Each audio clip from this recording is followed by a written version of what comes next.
Are you ready? Stand by.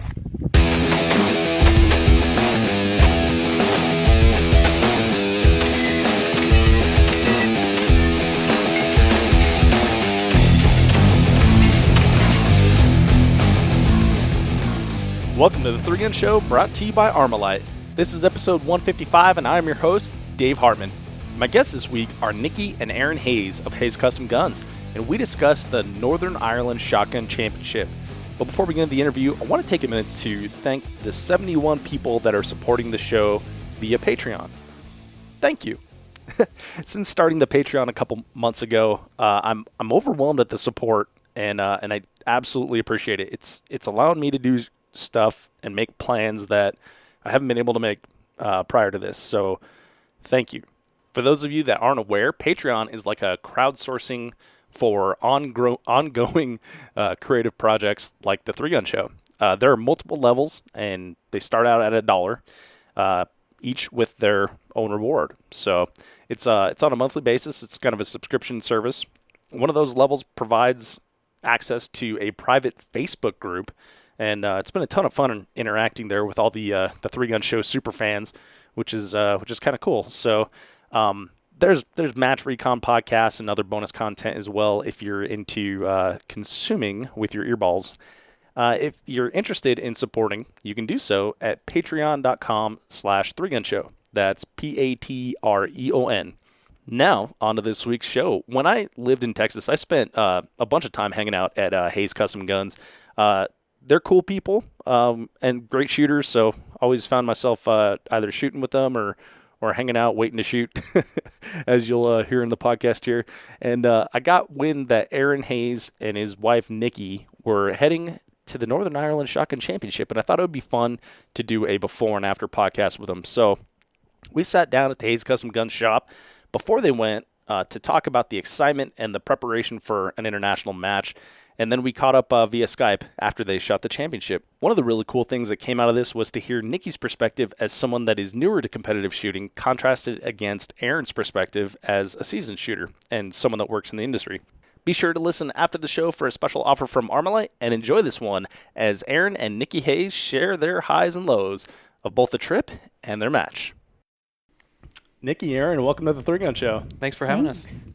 I'm excited to have you guys here. We're going to talk about some cool topics here, some international travel, some shooting guns in other foreign lands and everything.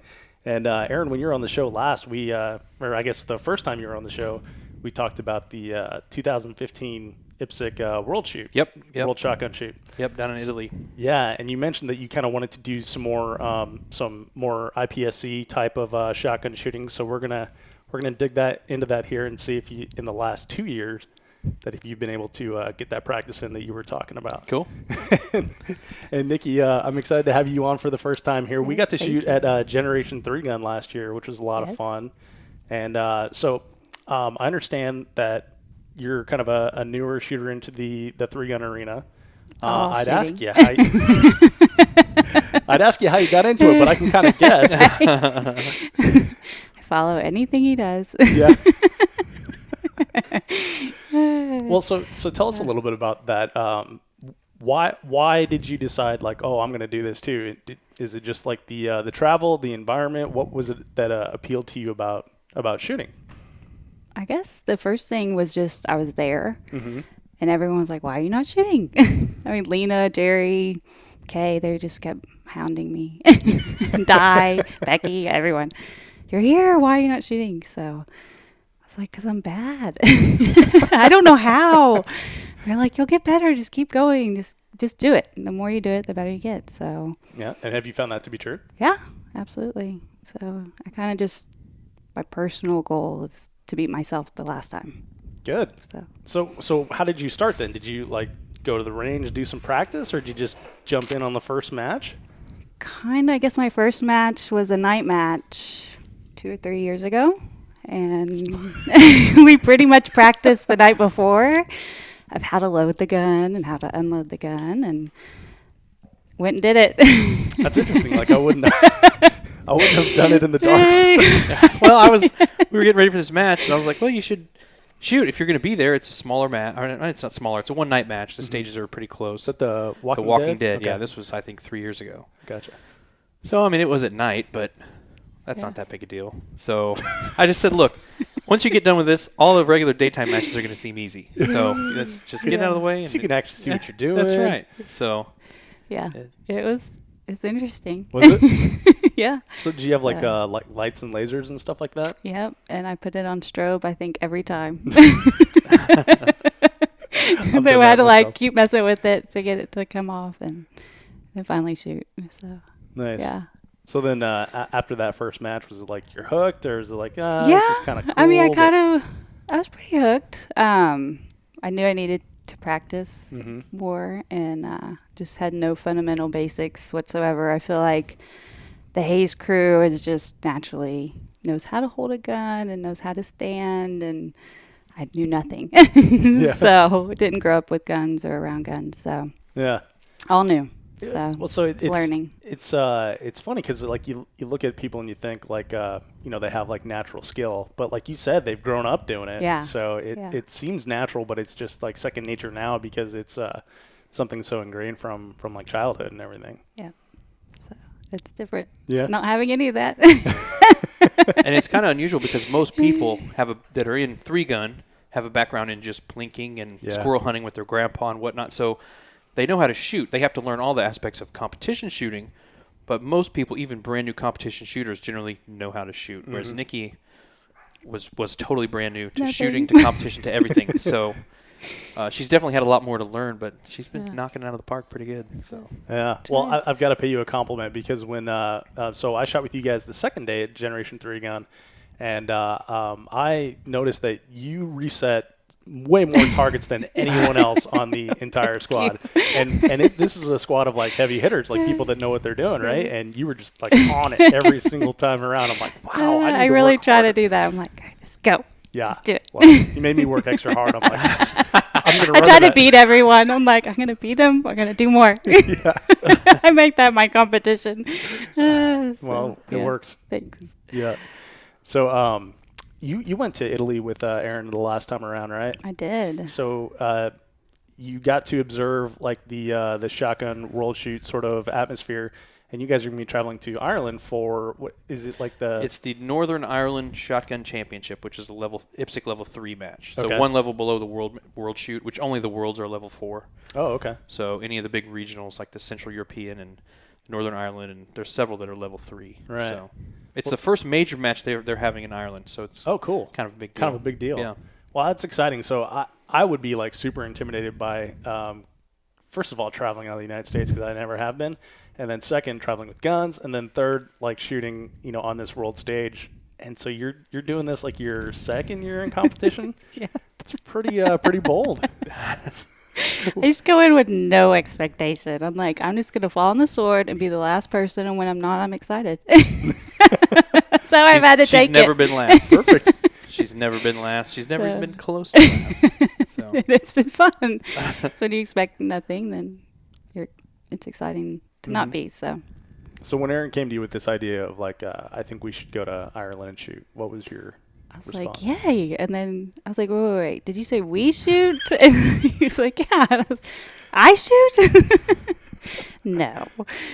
But then I was like, okay, why not? And Josh Kinney from the UK, he was like, yes, you need to shoot. You should come shoot.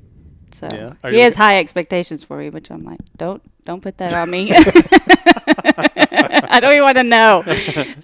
Well, so Josh was here just a couple weeks ago, right? He Josh Kinney's from the UK. He's he was the junior champion, right? he was the junior champion in standard division at Okay. the World Shoot in 15 and 11th overall in standard. Yeah, so kind of a big deal, he's right? good. Now, did you guys get to go out and do any sort of practice when he was here for like the different type of shooting that's going to be? Tim and I got to do some. Yeah? We kind of worked more on fundamentals of how to hold a shotgun, how it would be better, loading, stuff like that. And did a few drills, but didn't get to actually practice IPSC style. But he was like, you'll be fine. And I'm like, okay, can we go over the rules one more time? So, Yeah, yeah. well, the rules are an interesting part of it. Like they differ quite a bit from from what we're used to in three gun, probably a little bit more disciplined as well. Yes. Can you give us like some examples of the differences? They're much more comprehensive in terms of there's a rule for everything. Whereas in three gun, it's kind of like if the rules don't say you can't do it, you can. It's not that way at all with IPSC. So there's a rule that they try to cover every single thing with a rule. And one thing in foreign countries, and a lot of this is because of the laws in the countries where the matches are, is where the muzzle can go. In fact, if you go on a buckshot or slug stage at most shotgun matches outside the U.S., if your muzzle goes over the berm, it's a match DQ. Oh, wow. Yeah. So, of course, when Americans go shoot, that's quite of a culture shock. A lot of match DQ. Yeah. So in Italy, they were a little more lenient because of the backdrop behind the range and stuff. So as long as you didn't go egregiously over the berm, you were good. But from what I understand, at the World Shoot they had in Hungary in 2012, they were really, really strict on muzzle angles, and a lot of people DQ'd because of it. So that's one of the biggest differences. A lot of countries will only let you handle guns on the firing line. And that was like in Italy included. Like we couldn't even have match savers on our guns on the racks. Huh. Like you could walk up to the line, and then you would load your gun, put your match saver on, and then shoot. And as soon as you were done, showed clear right back in the bag. So it was illegal for the guns to be on the racks with a match saver. Oh, wow. So it's just little things like that. Yeah. You know, we're so used to just roaming around, and major matches outside the U.S. also, the shooters don't reset targets. So in Italy, they had the whole stage fenced off, and they would call your name. You walk up there and come back. And so it was, for us, you know, we were just kind of roaming around everywhere. And several times I caught myself starting to walk down range, and somebody start yelling at me. Oh, no, yeah. no, to, no. Go walk a stage or something like that. Or be near the guns. I mean, if you're not shooting, you can't even be near the guns. Oh, So, really? yeah. So how, do they carry them for you? Or do you have like You caddies carry or them in something? bags, put them on the rack, and then turn and walk away. Oh, okay. So it's how it was in Italy. And that can vary by country, but Gotcha. I think they're all pretty similar. The only thing you can do with that gun is sports shooting. So if you're not on the line with the gun in your hand ready to shoot, you're not sports shooting. Oh, yeah. weird. So Interesting. So then does that change like the way you would practice for this at all? not so much practice for the actual shooting part, but you've got to be a lot more aware of your gun handling and just where you are and what you're doing with the gun when you're not on the line. It's kind of like USPSA multi-gun nationals, not so much in the last couple of years, but a few years ago, had a real bad reputation for people getting DQ'd for gun handling violations, you know, unbagging guns in the parking lot and stuff. So it's kind of more that kind of thing you have to focus on, or that I'm going to be focused on, because I don't want to go all this way just to get DQ'd for something that I didn't even do while I was shooting. You know, if I break 180 or AD or something, I earned that one, but I would hate to get just a little ticky-tack DQ for being careless with my gun in the parking lot. So well, what about with like muzzle over the berm type thing? with birdshot, it's generally, they call it a 90 degree because technically it's 90 degrees left, right, and then up. Right. So I've always wondered about the 180. sometimes when they hear us say 180, like Josh didn't know what we were referring to at first because he's used to it being called a 90. So, but with birdshot, it's generally 90 degrees in up, down, or up, left, and right. Oh, okay. And there's no slugs or buckshot in this match. Oh, okay. Because in Northern Ireland, getting ammunition in is fairly difficult. So they wound up only having birdshot in the match because of how hard it was going to be to bring slugs or buckshot. Interesting. So now, do you guys have to ship your ammunition out there? we are actually going to get ammunition once we get there. Oh, okay. So Josh lives near London. He's arranged for us to get ammo. I'm not sure if he's bringing it from London or if we're going to get it at the match, but he's got ammo arranged for us. So I'm not sure what it is. Hopefully we'll get a chance to shoot.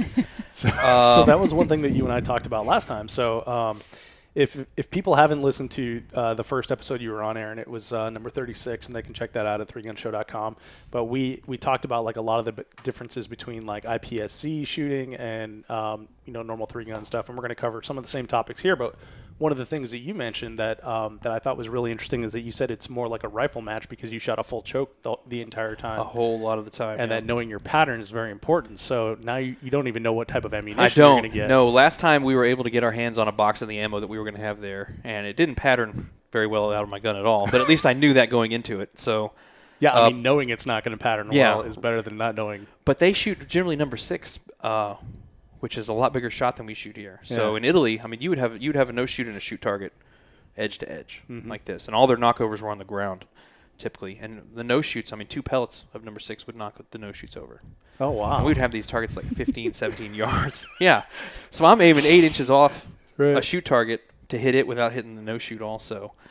And so yeah, that ammo just didn't pattern well in my gun, and I'm pretty sure it's going to be number 6 that we're shooting here too. So I'm going to take a whole bunch of different brands of chokes, and hopefully we'll get a chance if they have a test range to see. But if not, then I'm just going to put the full choke in and just start working my way out. Hope for the best. Yeah, right. Yeah. Awesome. Well, so that's one challenge. How about like actually getting your firearms over there? Well, we're actually. I was dealing with that this morning, actually. So, the Northern Ireland is a part of the United Kingdom, and United Kingdom issues a visitor's permit. It's very, very difficult to own guns in the United Kingdom. You have to have a permit for every single gun. Only you can possess it. Like if I were to go there, I couldn't even technically pick up someone else's gun and shoot it while I'm at the range. That they're the only one that can have it, and that's it. So we've got visitors permits from the UK and Northern Ireland for our specific guns, and those also authorize us to bring in or buy a certain amount of ammo. But Josh brought my permits for my UK permits when he came over, and he handed them to me right as we were leaving to go to the match up in Missouri. And that was the last time I've seen him. Oh, no.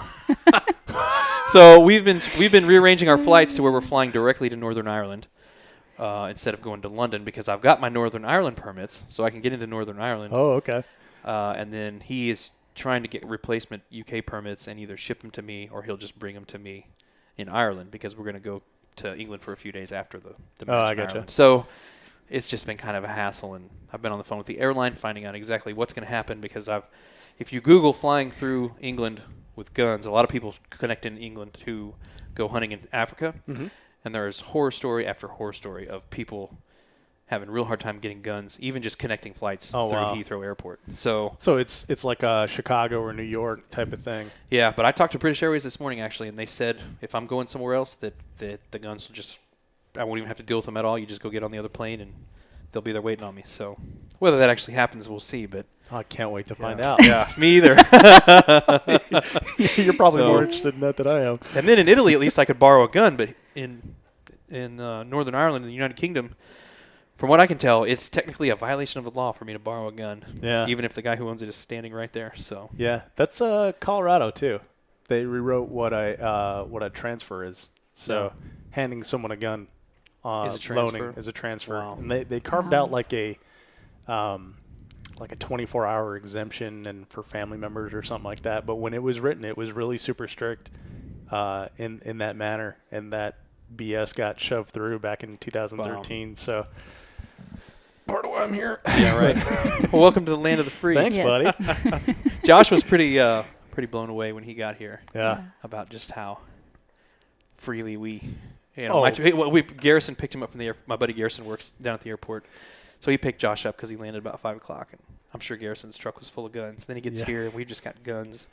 All of our cars are full of guns all over the shop, and just take this and take that. And, we're loading up to go to the range, and just it appeared very out of control, I'm sure, to him from what he's used to. So probably because I had come here that day too, because that's right. God, I don't even remember why, but I remember also, and the guys are going shooting, Dave, and I'm like, okay, I'll be there. I don't even remember what the original purpose was, but got to go shoot at the range with Josh, and super impressed when Steve handed him a pistol, and he's like ringing this plate rack at like 20 yards, just ding, ding, ding, ding, and Ben's like, hey, he can't own a pistol. He's never shot a pistol. I think he's never shot a pistol. So their pistols have to be a certain overall length. Mm-hmm. So they'll put like a 14-inch threaded rod of steel into the back grip of the pistol to make it. It's just got a piece of steel sticking out of the back this far. So anything but a 22 has to have that. So I mean, he's handled them. But he's also 19, right? He is just turned. He's probably not old enough. I'm not sure if the pistols. I'm not sure on that, but. He came last year and shot the Area 6 multi-gun match down in Florida with me. And he was here on vacation with his parents and just messaged me and said, hey, let's shoot a match. So that one they were in Florida. So we flew down and then went and picked him up. And, I think that was the second time he'd ever shot a pistol. Got it. So he was screwing with me, saying he'd never shot one before. And he got 9th at the match. That's incredible. Using all my stuff. So then here, I think he went and shot one pistol match in Europe since then. Mm-hmm. But he was 30th, around 30th place, I think, in Missouri, and then probably around there at the extreme match too. So when you're that good at shooting one gun, yeah, pistol's different than a shotgun, but a rifle's pretty similar. Yeah. And especially the way we shoot it. Yeah, and at that high level, his stage planning skills and just decision making on the fly skills. I mean, a lot of that transfers over. So, well, we saw that on that television show, The Big Gun, recently, when you get like Max Michel and JJ and Shane Coley. Those guys actually, did pretty well for platforms they don't shoot all the time, but they have like the moves down and the that sort of skill set as well. So, yeah, it's definitely transferable, but it's fun to see it with, especially with Josh, who's forbidden to basically to have any of that cool stuff, yeah. that we have. So I think they can have 22 caliber ARs. I think he has an M&P 22. Huh. But I'm not sure if they're allowed to have big mags for it or what the restrictions are. Yeah, there's probably some sort of mag restriction. Yeah. Got to be like 7 rounds or something. So it was fun to see him shoot. The differences in IPSC, even just like when on the all shotgun stages in the 2 matches he shot, here pretty much are, and I said this in the last time I was on, pretty much as long as we can keep moving, we're good. You watched Daniel Horner shoot. He missed a lot, but he's shooting so fast and moving so well that it doesn't matter. He's moving. As long as you're moving, you're good. And IPSC is pretty much the exact opposite. You'll have, an 8-round stage where you need to shoot 3 or 4 rounds and then stick 2 in the gun and take like 1 slide step and then shoot really fast again. So the on and off the shoulder, load 2 and load 4 is much more important in IPSC because the stages are so much shorter. Yeah. And Josh was a little unfamiliar with, like in Missouri, the all shotgun stage was just a woods walk, targets on both sides. And he shot well, but his loads are really fast, but his moving and shooting he just wasn't used to always having to be moving forward. So was he doing like the post up and shoot a bunch of targets, load and move? He was just a lot more focused on making sure his reloads and stuff were really efficient and fast. Okay. And he shot well. He had a pretty good time on the stage. I think he was about 10 or 12 seconds off the winner. I was only half a second off the winner, so throw that out there. But Nate Staskowitz got me. But yeah, it's just different style, and he had never done that kind of thing before. Because even the match we shot in Florida was a USPSA match, so it was still really technical, so closer to barricades and windows, and much more technical. So this Missouri match was a pretty big shift for him. But I'll bet. Well, cool. So we saw that with Kim Lepinen last year as well, right? So oh man, this was like a humbling experience. We're watching Kim shoot, and his shotgun chest rig falls off. He tries to leave it behind, and Brian Vaught shouts, "You gotta take that with you!" And so, without any sort of like discussion, Kim just picks it up and starts running with it, and then tucks it between his legs, shoots some stuff, grabs it again, and tucks it under his chin. Under his chin, Under his chin. And loading off of it under his chin. Yeah, and shooting. Yeah, and so he's got it at the last array. He's got it like tucked between his legs, and he's shooting, and he goes dry, magazine reload, bam, bam, bam, again on his pistol. And when he did that, like Daniel Jurassic and I just looked at each other like, whoa, that was a really fast reload. Like 3-gunners don't reload like that because we're usually moving while we're doing it.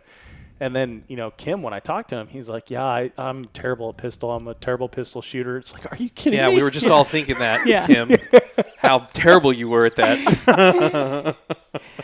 Yes. But, Kim is also a world champion. So it's like one of those things where his there's a sliding scale. So his terrible is pretty damn good from where I'm sitting. Yeah. And in Finland, they can shoot rifles and pistols as well. So he's got a lot of experience in all 3 guns, but all IPSC style shooting. So rifle only, pistol only, shotgun only. So, right. But and so shooting them together was a trip for him. So you've had 2 international guests come and visit you and shoot matches and everything. So was there like some, cross-pollination of ideas and everything? Definitely, yeah. Kim and I, Kim makes shell holders, shotgun holders. King Competition is the name of his company. And pretty much from the day he arrived and started looking at our stuff and how we do things, I could see his wheels turning. And he asked me, that's not me. I think it's my iPad. Uh-oh. Someone didn't turn her phone off. It's my iPad. The phone's off. He was looking at the way we do things, and I told him, I really like your shell holders, but when I run, and if I have them on my belt, when you run, your hips are going like this. Yeah. The shells will fly out the front.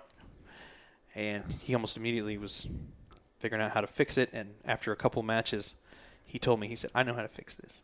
I know how to fix it. And they've just released their Gen 5 I saw that. shell holders with spring-loaded rods. Saw that. And so it's he's a very clever idea. It is. I should have one pretty soon. I'm hoping to have it in time to take it to Ireland with me. Oh, cool. But yeah, it's cool. So we definitely talked a lot about what he can do to make his products more usable here, and then he saw some of the stuff we do, and is going to take that back and apply it to what they do. And so yeah, it was very cool. Yeah, so it's interesting to have like that sort of exchange of ideas, especially for like competition shooting, which has kind of like traditionally been separated by Giant Ocean and all that, different rule sets and everything. So, do you see like a world shoot, like a 3-gun world shoot? I think it'd be great if there was. I think that Europeans who tend to travel more, like Josh, him and his buddies from England, they travel all over Europe shooting. Yeah. Even for just 1 and 2 day matches. So I think if we could get more international shooters to the U.S. to experience 3-gun, they would love it because it's awesome.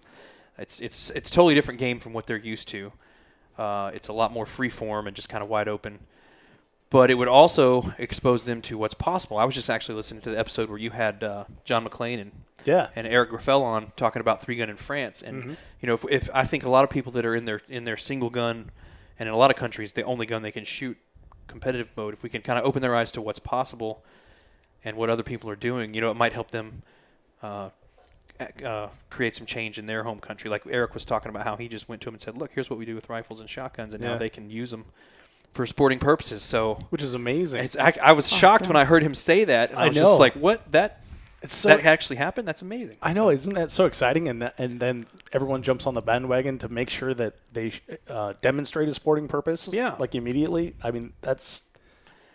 I was really, really believe that. happy and encouraged to hear that. So it kind of makes you think there is hope. But I think if we could get more guys from that game over here and expose them to that, I think it could be really fun for them to have something new to take back. And I think if more Americans were exposed to true IPSC style shooting, a lot of people bag on it, all the rules and all, it's so this and that. And it's really fun. It's something different. Just fear. And they don't like getting beat. Yeah, exactly. They're afraid of getting beat. That Shotgun World Shoot was an ego buster for a lot of people. Yeah. And I had no expectations going in. Me and Nate were the top 2 Americans. He was in standard division. He was, I think, 20th, and I was 24th. And it was a real kick in the teeth the first couple days, just because you don't with the hit factor scoring and the speed of everything. If you have an 8-round stage and you have one miss, sometimes it's better to just leave that target than to shoot at it again. Really? Because the time is more expensive than the points you're not getting by not hitting the target. I mean, some of these stages are 4 or 5 seconds long. Well, and that's one of the reasons I really like shooting a 3-gun too, because there's not like the the complicated math sort of thing for a hit factor and everything. It's very plain. There's 2 hits on the target and you move on type of thing. Yeah. So. Yeah, the shorter stages. I'm not crazy about them, but there's that match in Italy was 30 stages. So there's a whole lot of shooting. Yeah. Even though it sounds 8-round stages, that's so boring and fast. I mean. Well, there's 30 of them. So, yeah, exactly, and only half of them were that short, and then the rest of them were all longer. So, but the other thing was walkthroughs, 3-minute walkthrough. Like you show up and like I said, they had the whole area fenced off. Here's the stage, and this is as close as you can get. Right. Until they call your squad, they call the roll, and they start a 3-minute timer, and basically everybody runs through it twice, looking at all the targets, and then it's time to shoot. So Josh and Kim were like, thought they died and gone to heaven when we show up at Blue Ridge a day early and spend 6 hours walking stages. And of course, their stages are much less complex than ours. There's no way you could shoot Blue Ridge with a 5-minute walkthrough. But so yes, that's a big difference. Being able to quickly see things and absorb a plan and come up with not necessarily the best plan, but the best plan you can come up with in 3 minutes. Yeah, is a skill as well, because those guys are able to make decisions about what they're going to do. Just they see it and they know what they're going to do, and they don't spend 30 minutes taking notes and looking at different options. And you just got to see it and shoot it. So yeah, and so that's a skill all in its own as well. I've done the whole go walk a stage. You're there for like 30, 45 minutes, and you go walk 3-4 other stages, and then you come back to that one and like, did I get this right? Yeah. You don't have that opportunity when you only get 3-minute walkthroughs. So yep. And there's a bit of a competition inside the competition, which is getting ideal positions or seeing targets and walkthroughs, because it's quite a bum rush to get to all the harder shooting positions in some stages, and I wouldn't say we almost came to blows, but I wasn't far from coming to blows with some Ukrainians who will remain unnamed a couple different times. So you gotta not be afraid to throw your weight around. Unfortunately, these guys are way bigger than me. So, but that's like the own little match within the match is getting maximizing your walkthrough time. And nice. If you hesitate, that it's like driving in heavy traffic in Houston. If you hesitate, that gap is gone and you're just stuck. So. Niki, have you practiced throwing elbows and stuff? Not yet. No? I need to.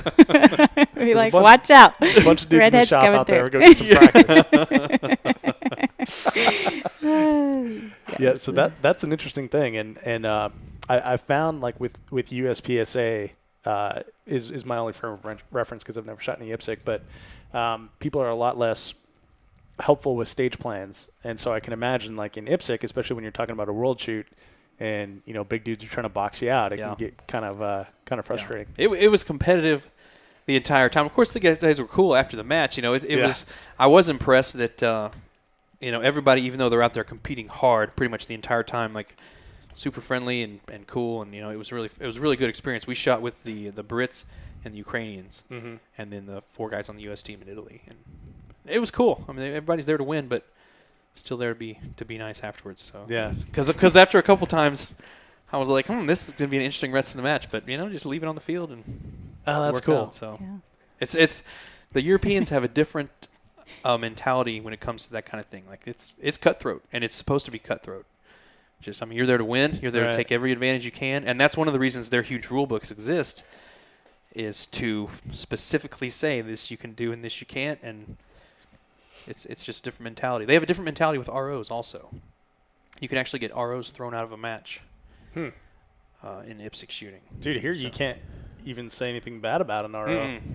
No. I recently said something about an RO that I thought was well-deserved, and I've gotten so many emails and IMs like, you don't know how hard that person works. Yeah. It's like, well, it's oh man, that's amazing. So how do you get an RO thrown out? So the ROs have to follow the rules. If they're not running the Right. stage properly, if they're not operating under the safety rules that have been established, if they're doing things that with regard to pasting targets or pulling targets, or if they're not handling any kind of potential arbitration situation, or there's an argument between a shooter and the RO over a scoring call, or there's a very specific set of things they're supposed to do, and if they don't, shooters can get ROs disqualified from the match. Interesting. So we were at the match down in Florida, and there was something happened on one of the stages, and man, Josh was raring to go. I was like, easy, boy, easy. We don't do that here. This isn't IPSC. We're just gonna have to let this go. So I'm not. I wouldn't say I'm hoping for something like that to happen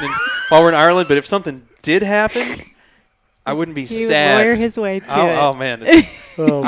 I'm known as a bit of a range lawyer. Oh yeah, my friends. Yeah, not for anything bad, but just I like to argue. So. IPSC suits me. That's awesome. From what I can tell.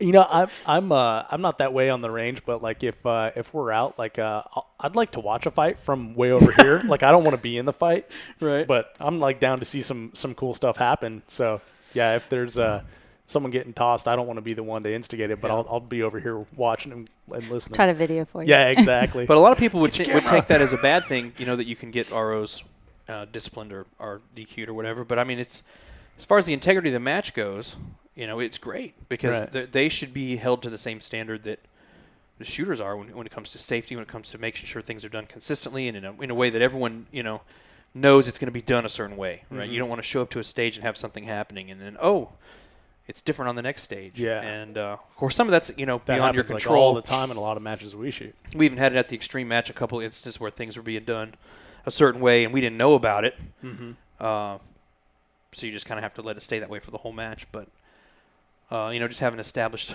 procedures, the ROs should be, I don't know if scored is the right word, but they should be expected to perform just like the shooters are. Well, because otherwise the match is, what's the point of being in a match? Right. Well, and it's different with IPSC too, right? Because they're not like volunteers that, are getting like a hotel and a free match fee like it is in the U.S., right? That I'm honestly not sure if the ROs are paid or how that works. That's one thing I don't know. That'd be interesting to know. I'll find out. I guess I just assumed because you said that you don't have to reset. They have paid resetters. Yeah, so paid resetters, I would assume paid ROs. I don't know. I'll find out. Cool. I'll put it on my list of things to write it down. Do they discover. compete, the ROs? Do they have like their own match? Or I think they did. they In scored Italy they against did, us? but I don't know how the scoring was done. Yeah. That's another question that I'll find the answer to. Now, do they receive like trophies or awards or something like that? There were trophies at the World Match. I assume there will for be. the ROs? That I don't know. Okay. I don't remember in Italy if they had a separate. I know, like for our extreme match we just had, we have all of our ROs are scored separately, and we have their own prize table and awards. But we did that privately, separate from the main match prize table because, that takes too long anyway. So, so that's a good question. Yeah. Well, and so speaking of, awards and prize tables, so with IPSC, they don't have prize tables, right? Cause correct. Most of these things, most of these items, you can't just give away. Yeah, it's much more of a well-to-do sport in every country but the U.S., just because the barriers to entry are so high. I mean, in England, you have to be a member of a gun club. Yeah. Well, every gun club has a 2-year wait list. You can't even apply to own a gun until you are a member of a gun club. And then it takes months and months to get the gun. So it's a much more exclusive group of people. Right. So in other countries, it's much higher income demographic, and those guys don't like to pick up targets, I guess. It's kind of the way I've interpreted it. Which is fine. I wouldn't either. If I could afford to pay someone to set targets for the whole match, I would too. So. Shoot. We need to get some Cub Scouts or something. Right. Well, we had, at the extreme match, we've had the A&M Corps cadets come out and run a couple stages, and then it was really cool. I've been to matches where they have 4-H and FFA kids and stuff, but yeah, I mean it's a lot of work. And that Pikes Peak Shotgun Challenge in Colorado Springs, they had I want to say it was a trap club. It was like their local trap club that was at that range.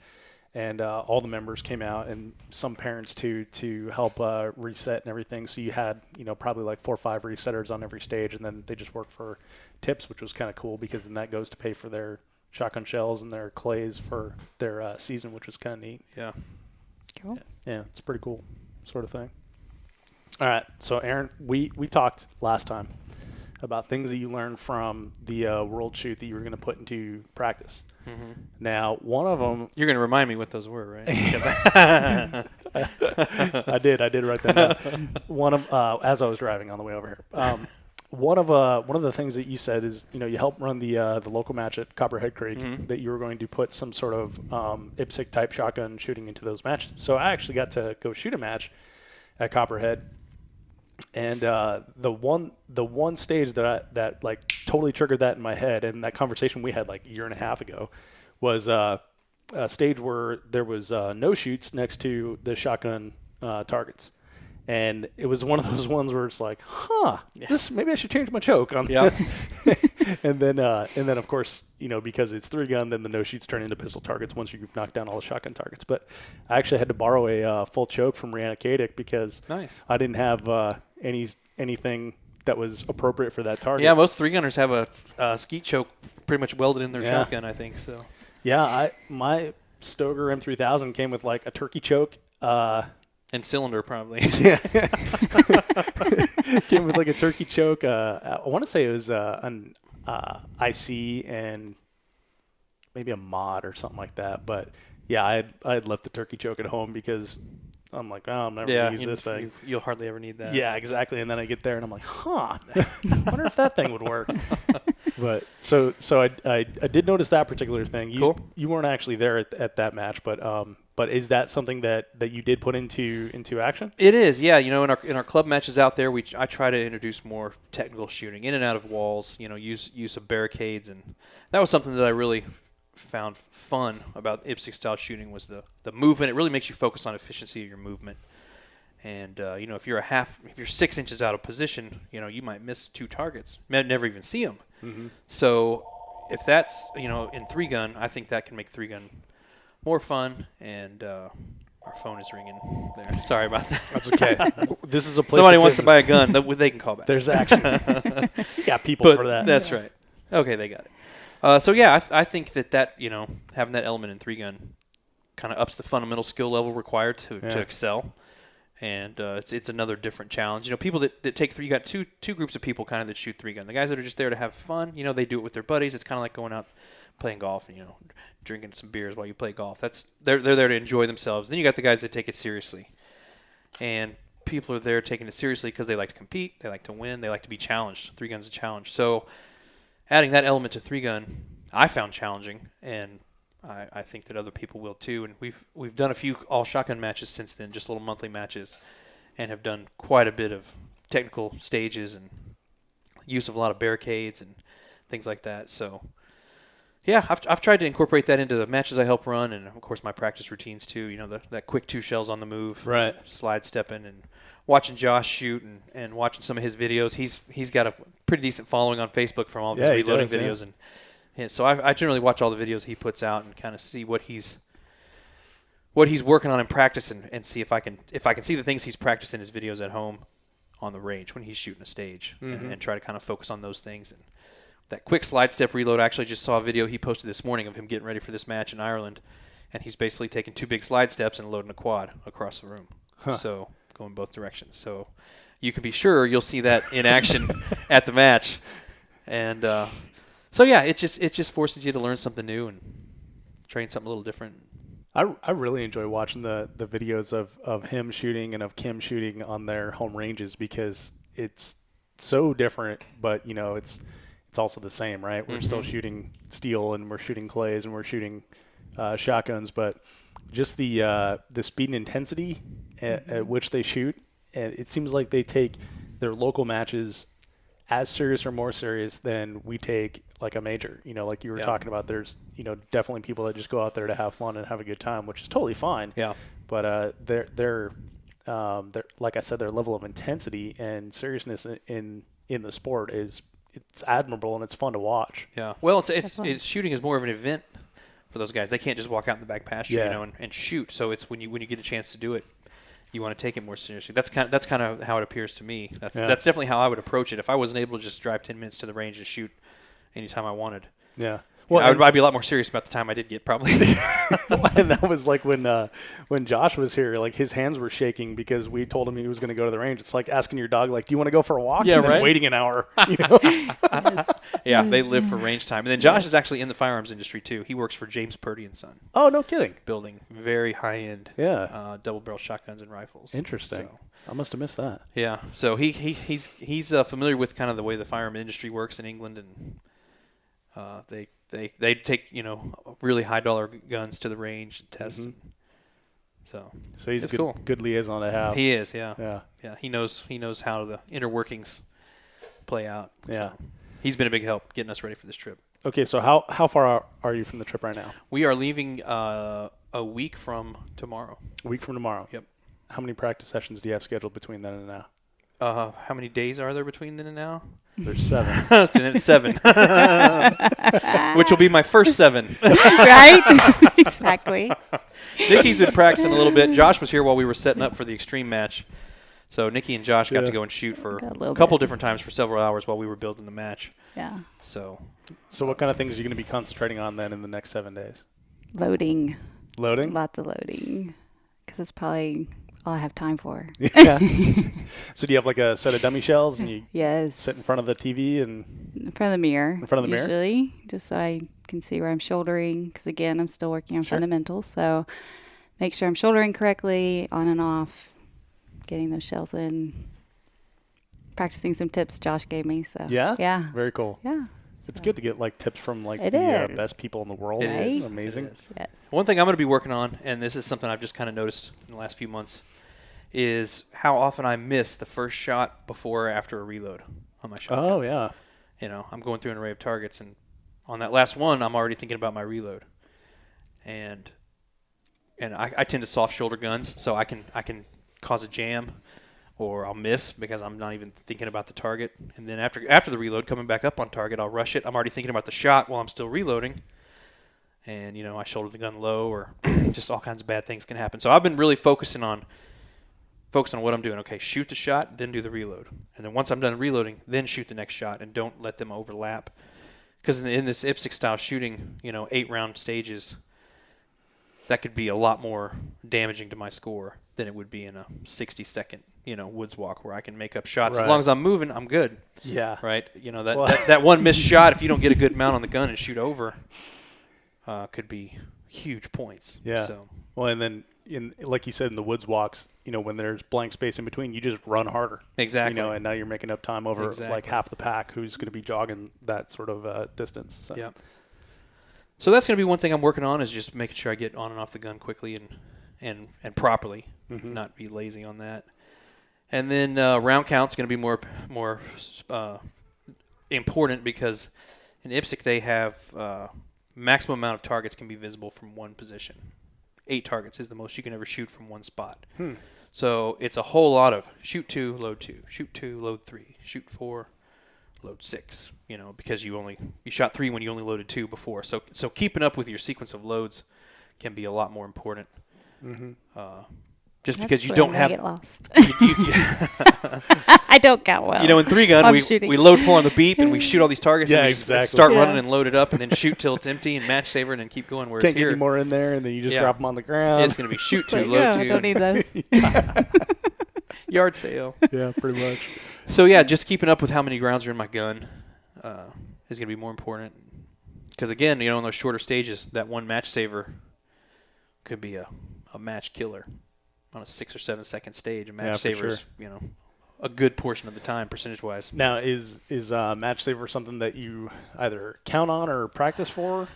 Some people in their stage plans will use a match saver in the plan if it calls for it. I've been known to do it a time or two, but I try to avoid it just because if I have one miss, then I'm port loading from the belt, right? And that's not good. No. So I try to avoid that and use it for what it's intended for.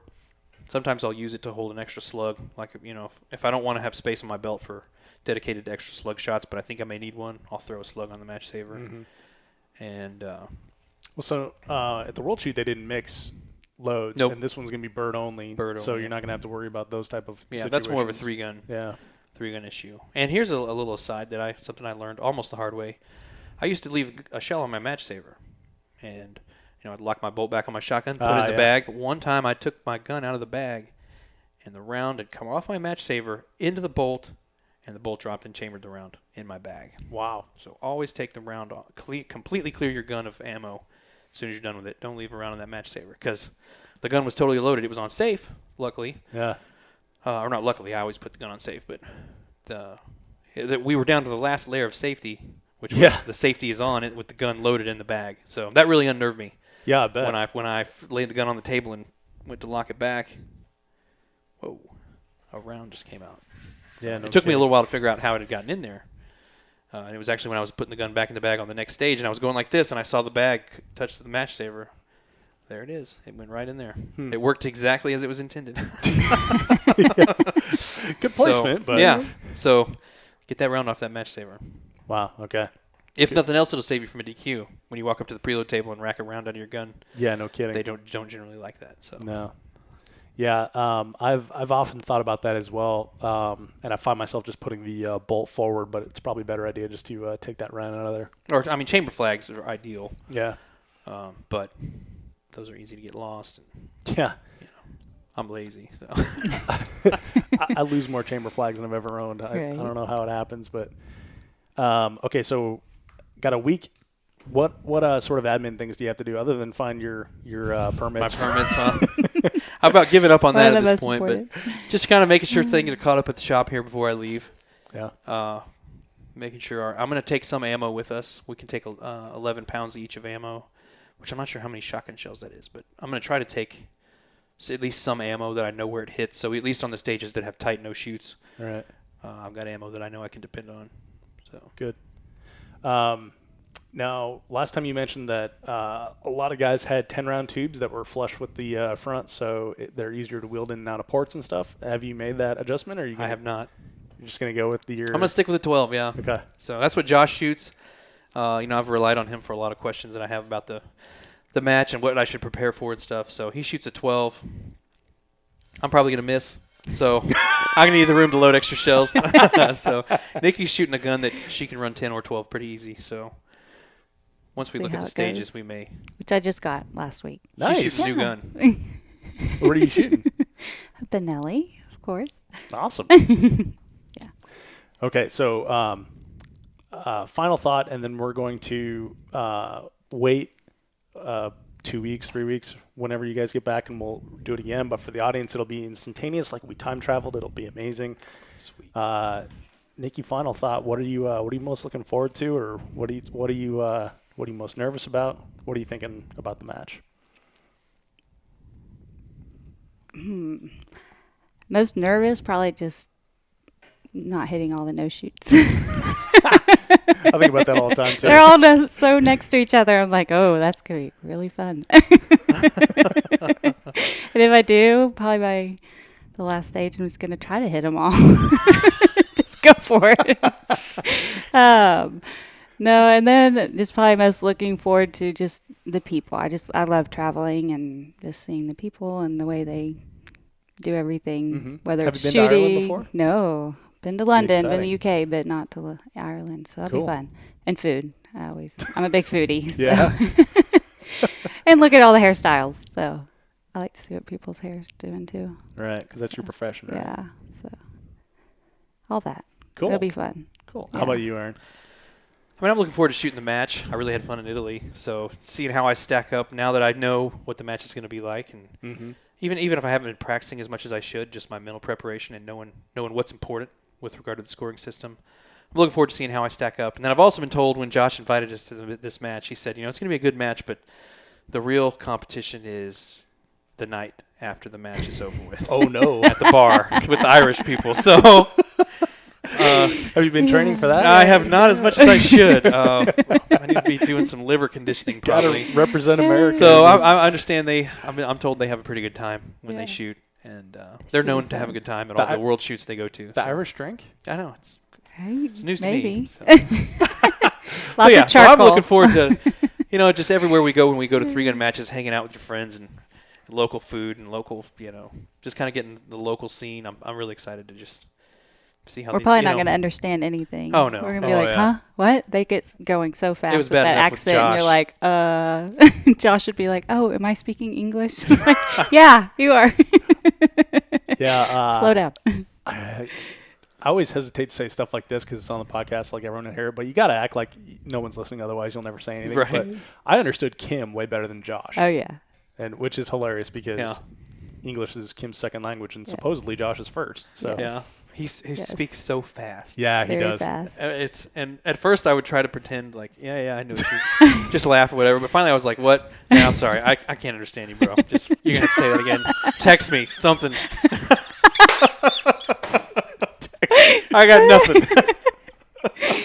So when we were in Missouri, we were sitting in Di and Ryan's trailer with it was me and Nikki and Josh. Ryan and Di, and then Jerry was with us, and then Di's dad, who's from Oklahoma. So we got Oklahoma, and then Jerry, they're from Louisiana. And we pretty much had to interpret everything Josh was saying because it was They were just like, what? it was the speed. I think it's the speed more than anything. It was just too And much. he was pretty soft-spoken, too, I felt like, Yeah. a little bit. That was the part that I had is like the things that I thought he said, like he didn't say loud enough for me to like be sure that that's what I heard. Yeah. So Yeah. anyway, good dude though. Yeah, no, Josh, it was we a love great you. time. He definitely had fun, and we had fun having him. So Yeah. hopefully it'll be one of my goals with shooting more internationally is to have that outreach between the United States and other countries, and if we can get more back and forth, more influence on matches. Stage. Kim and Josh and I have all talked quite a bit about stage design differences and how we can make things more challenging here and different and whatnot. So Yeah, I gotta say, like the just traveling nationally really helps a local group get better. Like if your match directors will travel to other matches and not breathe their own air, right? Yeah. See what other people are doing. Pardon me. It really creates like a very creative environment. And so I can imagine it's like, tenfold when you're talking international, people from all over the world bringing their best ideas together. So really like that. That Are you model. going to do a follow-up with Eric and John at any point about their plans in France? After hearing that, it was just a couple days ago I listened to that. I'm really interested to see how that plays out. Yeah, I told Eric when we were done talking, like, I really want to help you with this. So, please keep in touch. Here's my contact info, and let me know what I can do to help spread the word. But that for me would be like worth getting a passport and going and checking. Oh out, yeah, I think if they had an an actual 3-gun there, I think we could get a lot of Americans because they're having the IPSC Rifle World Shoot in Russia, and I know we have a decent amount of Americans going. Yeah, but I think 3-gun would really get people energized about traveling internationally. And yeah, someone tagged me in something else on Facebook that was like an international thing for 2018. I'll have to go back and look and see what that one was. Is that they're having what it was? they're having a Shoots. World Shotgun in 18. Yeah. Oh, that's in right. 18. It's been 3 years, hasn't it? South And then of France. World Pistol, I think, Yes. is in 18 also in France. Well, Yep. that's the one John and Eric were talking Yeah. about. Okay. Yeah. That And may be then- later this year though. No, so the pistol's 17, right? And I then think the so. You're right. The Shotgun's shotgun's 18. And then he was talking about doing the 3-gun in 18, Yeah. right? That would be awesome. Yeah. I know. I had no idea I would travel the world for guns. Everybody's like, "Wait, you're going where to shoot?" Like, yeah. It seems so counterintuitive too, Yeah. because like we were just talking at the top of the show, like there's restrictions for traveling and everything, and luckily France had theirs rolled back a little bit. So Nice. Well, and like I was saying, how the shooting community in other countries is more affluent typically. Yeah. What that means is when they decide they want to do something, they've got the means to exert a lot more influence at the top. So it's true. Like Eric was talking about, he just went in and talked to the director of sport for the whole country, for the government or whatever. I mean, Right. we don't even have anyone like that. So Can you imagine? yeah. Yeah, they're part of it, like you were saying, they travel to other countries for like a 1-day match. Mm-hmm. Well, it's like you guys went to Missouri for what, a 2-day match, and that's probably farther. Well, away and that's than what them the other traveling thing we have to another realize. country. Yeah, it's going from England to France or Yeah. Germany is just a real short trip. Going So- to frickin' El Paso from here, Yeah. in Austin. You can drive 14 hours and still be in Texas, depending Yes. on where you left Yes. from. So Yeah, I drove from Vegas, or from here to Vegas, and that was a Charlie Foxtrot. that's So, a long haul. Between San Antonio and El Paso on I-10 is pretty lonely at night. Yeah, I figured out is where the Coyote and the Roadrunner are from. Yeah. Yep, definitely looks like their terrain out there. So, at least that's what I thought of after like 9 hours of Right. seeing the straight road. All right, well, so we'll wrap up here. Looking forward to talking to you guys in a couple weeks. Good luck with the match. Thank Have you. so much Thank fun. you. Enjoy yourselves, and we'll talk soon. Good deal. Thank you. Thanks for having us. Niki, Aaron, welcome back to the 3-Gun Show. Thanks for having us, Dave. It's good to have you guys back. We did a little bit of time travel. Last time we talked was before you went to the Northern Ireland Shotgun Championship, and now here it is a few months after the match, and we're chatting again. Yep, it definitely felt like time travel on the flight over there and back. Did it? So it did. It was about a 10 or 11 hour flight, and there was a 8-hour time difference. So Oh wow. it was weird. We got home just around about the same time that we left London, Yeah. but had already been up for 20 hours or something. So Right. we went home and crashed. Needless to Yeah. say. So do you think you're older than you actually are now, or younger than you actually are? And we tried to talk about that, but Nikki's not much of a time travel person, so she just gets mad and tells me to talk about something real. Like, I So- don't get it. I don't get it. Yeah. But once I find someone worthy of that conversation, I'm definitely going to ask them what they think. Yeah. No kidding. We could talk paradoxes all day long on that one. Yep. Good times. So the last time we spoke, and I just listened to the audio, so we're going to kind of carry on the conversation here. And for the audience, it'll just be, instantaneous because they're going to listen to these back to back. So the big open-ended thing was, were you going to actually be able to get your guns to Ireland? We did. So if you'll recall, I could not find my permits. Well, those permits never turned up, but my buddy Josh Kinney made it happen and had permits in my email, and then original copies waiting on me when I got there, so everything worked out. And it turns out that as incompetent as we think the U.S. government is when it comes to dealing with guns, the British government is way, way worse. Oh, really? So I could have literally had a piece of construction paper with crayon written on it, and the police would have accepted that as a gun permit. They had no clue what they were looking at. Really? Like the It Ron may as well Swanson? have been written in Greek. The description of the guns, what the permit was for, everything. It was interesting. We actually I think you could write your own got the permits. I don't guns. advise that, Yeah. but Right. you probably could. Yeah, we got the guns and we were like, do we just leave the airport without anybody checking? Like, and finally somebody walked up to us and was like, is that guns? We're like, yeah. Can I check them? Sure. Yeah, we've been looking for someone to do that. So it's very interesting. So, Nikki, are they supposed to, like, make sure that you're picking up yours? Is that what the deal is? Right. I mean, usually, we just kind of like walked in. It was a very small airport. We went into the city airport in Belfast. And so Aaron walked over to like the info counter and was like, hey, I have guns. What do I need to do? And the lady's like, oh, yeah, here you go. And she just opened this garage door and there's all our luggage all together with the guns and walked away. And we were like, wait, do we not need to get these checked or permits or what's going on?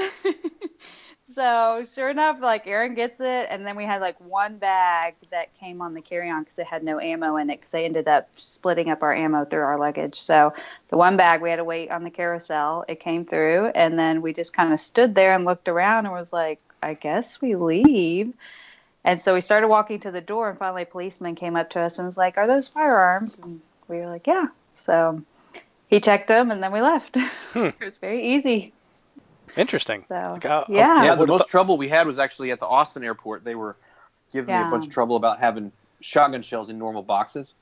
Right. And they were taking all of it out, and they were going to count it and weigh it.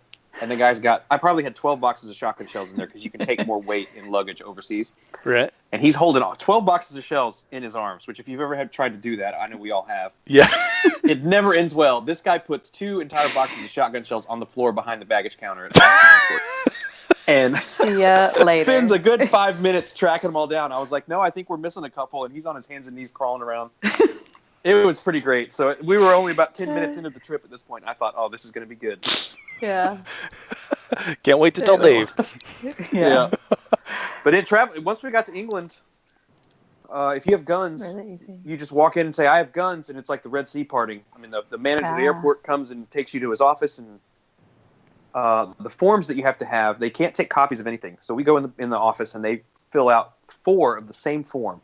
It's all the serial numbers of all the guns, all of our info. They have to handwrite on 4 separate 2-page forms. Mm-hmm. So you spend about 30 to 40 minutes sitting there watching a guy write. And and that was then somebody that was stamps to go it from Ireland to London with them. Yeah. And then somebody stamps it and somebody else staples it, and then you're done. And I was thinking, it seems like this could be faster, but what do I know? Yeah. We got these amazing computers now. Right. Now, did you have to say why you had guns in Ireland or in England? You can do it for hunting or sporting purposes. So you just have to have the name of a event. Like you tell them what event you're there for. Or if it's hunting, you just say hunting, and then you have to have a sponsor. So I can't just get a UK gun permit. Josh had to file the application for it on our behalf and say, these are these people that are going to come, and I'm going to be responsible for them while they're here. And he had to put his address on all his license info and everything. So you have to have a good reason, and you have to have a letter. Like I had to have an email or show them the copy of my registration for the match to prove that I was actually in the match. Okay. So you do have to prove you're there for what they consider a good reason. You can't just show up and say, hey, I'm here with guns now. Yeah. That doesn't work very good. And I don't know anyone. Well, exactly. That's the big problem. Well, the weird part is having a sponsor. Like Josh is vouching for you. It seems kind of like down homey. Yeah. Yeah, and he put his address. We have to put an address of where the guns are going to be stored while we're there. So he used his address because he was our sponsor. So yeah, it's kind of weird. Of course, they were never at his house. Or was that for Ireland? Well, so Ireland is part of the UK, Northern Ireland. So okay, yeah. I'm not really sure. Like I said, the British authorities knew less about the process than we did, which is not very much. So I don't think we were ever in any danger. Right. No.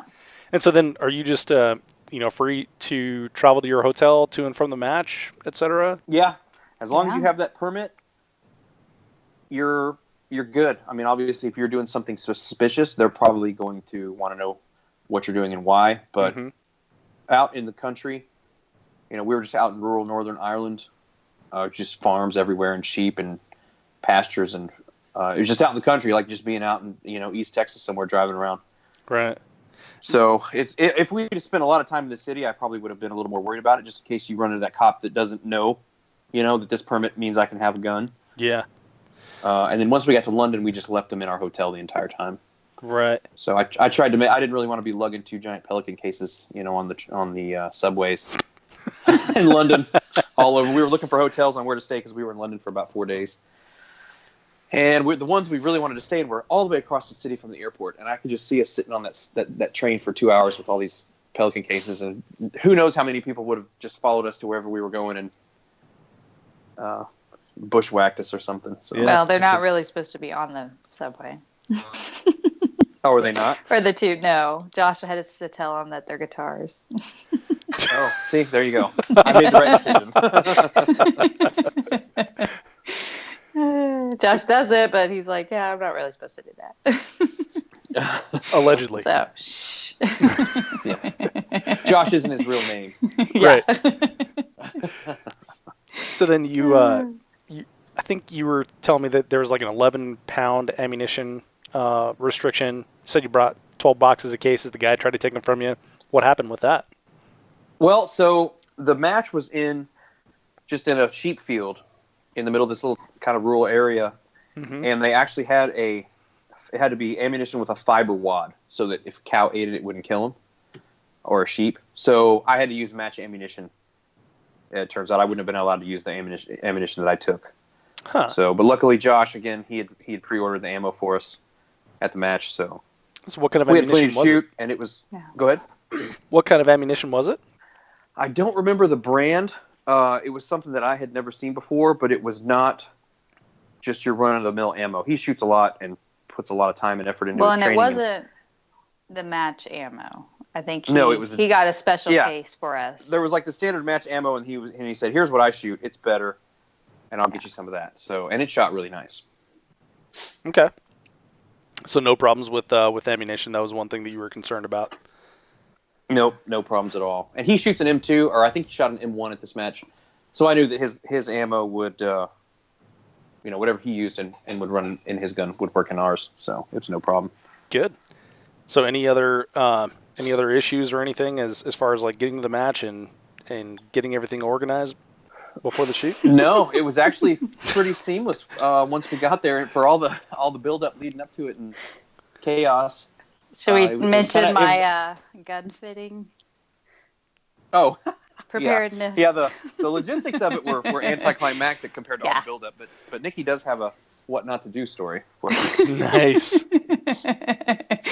So, of course, I get a new gun finally right before the match and shoot it once, I think, maybe. I don't even know if I shot it. Yeah, then I remember you telling me that was new. I got it, and so me and Josh, when he was here in the spring or fall, whenever he was here, he kind of showed me, okay, this is how it should fit. And I've always used Aaron's guns, and so they've always been, the stock is for left-handed. Everything is geared towards Aaron because it's his backup gun that I use, and so anyway, I finally get a new gun. Josh shows me how it should fit when he's here. Which I don't have my gun at that point, but I know, he's like, this is how it should look when you look at the sights, when you close your eyes, blah, blah, blah, gave me all these things to do. So get my gun, I go in the shop, and I'm like, this isn't right. This isn't what Josh showed me. So Aaron's like, all right, here's the book. Go change it. I was like, okay. So didn't know I could change a stock, so I changed something inside the stock. I don't even know what it was called, like some kind of shim or something. And so I changed it. I'm like, okay, I see the sight the way Josh told me it should look. So I'm all ready. Well, then Aaron goes to this women's conference and takes my gun for them to use and changes the stock. Doesn't tell me until the night before the match. It is like, oh, yeah, by the way, hey, I changed your stock. But it should be fine because you always shoot high and it should bring you down. And so I'm like, I can't believe you changed it. It was perfect, but of course I had changed it after I shot it. So I hadn't shot it. So I don't really know that it was perfect. I just know what Josh told me it should look like when I opened my eyes after closing them and shouldering it. So Josh is there. We're in this cute little house and And I was like, Josh, what do I do? And he's like, well, let me see. And so he looks at it and he's like, no. He's like, it's way too low. Like, it's not going to work. And Aaron's like, well, she shoots high. And I was like, Aaron, this is the pro. Like, he's the world champion. Like, we got to listen to him, you know? So now I'm like torn. Do I listen to my husband, who's awesome? Or do I listen to Josh, who, you know, is awesome also? But, you know, Aaron's left-handed. I'm right-handed. I don't know who to listen to. So Josh is like, no, you're going to shoot so off. Like, we got to fix this. And so he goes and puts on, like, we had some little foamy things that were on our shell caddies to protect them. And he puts that on and tapes it. He's like, all right, that's perfect. Like, it gets you there. It might be a little bit high, so just shoot a little bit low. And I was like, okay. And so I was like, well, I mean, just after the first stage, I'll just rip it off if it's not good. And he was like, no, you can't do that. And I was like, what do you mean? And he's like, you can't change your gun once you start. Oh, you're it's kidding. Like shotgun. I was like, crap. Now what do I do? And Aaron's like, I wouldn't leave it on there. So, of course, I'm like, I don't know what to do. And Josh is like, no, you have to leave it on there. Like, this is going to make you shoot better. Just shoot a tiny bit low. So we're making gun modifications the night before with duct tape and foam. So it was quite the challenge. So I left it on. And, of course, every RO is like, I think you're shooting a little high. So all my misses were high. Nice. So Yep. And then I would husband. look at the RO and say, yes, she is. I tried to tell her. She I wouldn't tried listen. to tell her. So listen to your husband. They know what they're talking about. Sometimes. Yeah. Most of the time. Well, that's a good lesson. Yeah. So that's always fun. Don't do modifications the night before. No. You know, No. Let's not get crazy. yeah, I like to change trigger groups out and stuff like that the night before. Yeah, you know, little stuff. I'm all for the night before the match modifications, just not when we know they're incorrect. Gotcha. So, if you feel the need to do something before a match, call me. I'll tell you what to do. It may not be right, but he'll tell you. Right. That's right.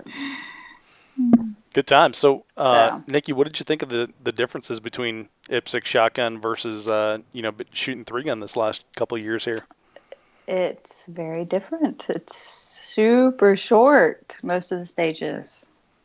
And I was not ready for that. And it was kind of funny to, as we got home, like a month later, I think we were talking about coming on and talking again with you. And so I was like, oh, let's listen to your shotgun thing about the worlds. And so, of course, we're listening to it. And I'm like, man, I should have listened to this before we went to Ireland. At which point I say, wait, you've never listened to this before? Well, no, I had, but I just needed to listen to it again because there's so many great things in there I should have listened to and done. So it's the stages are just really short. Even just watching it now, I'm like, man, go faster, like just go faster. So it's amazing. The people, they just know their steps. They know exactly where to be. Just kind of watching. Josh was on our squad, so it was really awesome to watch him in his element. Shooting that was awesome. Yeah.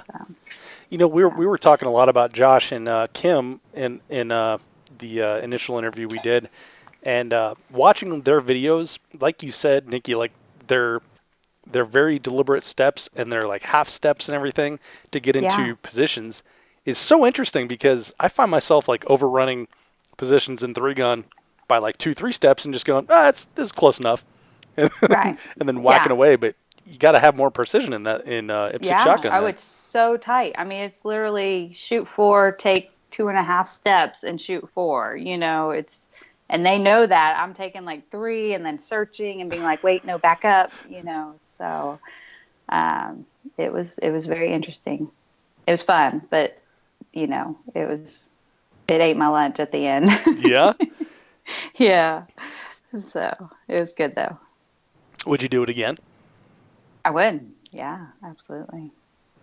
So, Nikki, you mentioned that you're a foodie. So, how did Ireland treat you? Seems like a lot of potatoes, maybe some bland whiskey.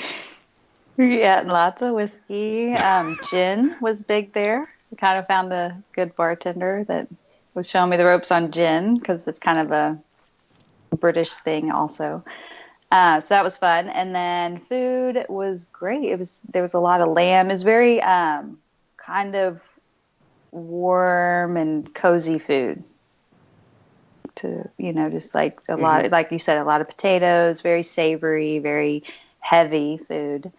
Not a ton of vegetables, but it was yummy. It was good. Potato is a vegetable. Yeah. Is it? Exactly. Oh, I mean, Kind it of. is in Ireland. Yeah. And then, it was funny. We had a big banquet the last night, and it was basically Thanksgiving. It was so crazy. I was like, what the heck? This is Thanksgiving. Like, they had cranberries and they had stuffing, which Aaron has a funny story about that, and mashed potatoes and just basically everything, turkey. They had also lamb and roast beef and other things, but they had turkey, and I was like, wow, is this where we get Thanksgiving from? So that was funny to have that as banquet food. We're so used to like barbecue or Mexican. So Yeah, because Texas, right? yeah. Good But it was times. good. It was savory, and it was nice because it was cold there. So you kind of wanted that comfort food. Yeah, I'm trying to remember. It's been so long since we talked. What time of year are we talking about here? This is May? It's April. April? April or May, yeah. Okay. It was end of April. End of April, yeah. But in Ireland, we were near the sea, and it was like, 40, Aaron? It was in the high 45? 30s and windy and Yeah. off and Jeez. on light rain Yeah. Like during the for shoot? pretty much the whole day of the match. During the match, yeah. Yeah. I had It a was. ski We jacket were in our on. snowboard gear. Yeah, we Yeah. were in our snowboard gear in between shooting. No Yeah. kidding. Yeah, And it at was this match, cold. there was we only had to reset on 1 or 2 stages, so we didn't even have anything really to do to keep us moving. It was pretty rough. That sounds awesome. It was the authentic Irish experience. I'll put it that Yes. way. That's the most Yes. positive way I can spin it. So Yeah. Loading was was so very green. hard. loading was hard. Yeah. Oh man. So then, like all the local shooters, were they just fine with it, or was everyone having trouble with the weather? I mean, No, I I think it was just us. I was looking at pictures, and everyone, they do have like bigger jackets on. I mean, they are like having their hood up and gloves on and jumping around because they're cold. But they do have, larger jackets on. So, Mm-hmm. but they said, And oh yeah, they're just used to it. I mean, yeah, there was several shooters from Finland and Sweden, and of course Yeah. all the British and Irish shooters are used to the weather. So it was. yeah, We were definitely the warm weather folks at the match. Yeah, no Yeah. kidding.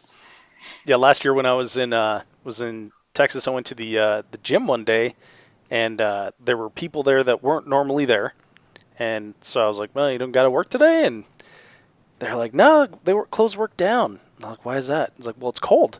It was like 29 degrees, and I was like, "Yeah, but it's not snowing or anything." I'm like, "Yeah, but it's cold." And being from You have a different Colorado, perspective on winter weather than we do, Dave. yeah, like being Yes. from Colorado, like that does not compute. Like it doesn't even make any sense in my head when I say it out loud. Yeah.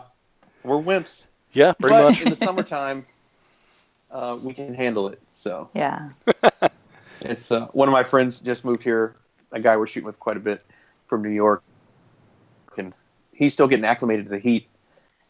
And it's just kind of funny to, we're out riding on dirt bikes or shooting, club matches on Saturday when it's 105 degrees in July and August. And you forget, I've been in Texas so long, I forget that it takes, a few years to get used to it where you can really kind of take it in stride. So Yeah. it's kind of funny. We give him a hard time, but he's still alive. So it's all good. So, Aaron, what'd you think of the match? It was really fun. It was a little less, the stages were good. It was a little less, I don't know if sophisticated is the right word, but the stages were definitely below like what I would consider world championship level stages, which is to be expected. But it was very technical, really well done stages, really cool little range they set up in some fields right by a basketball court and like a running track. It was really weird.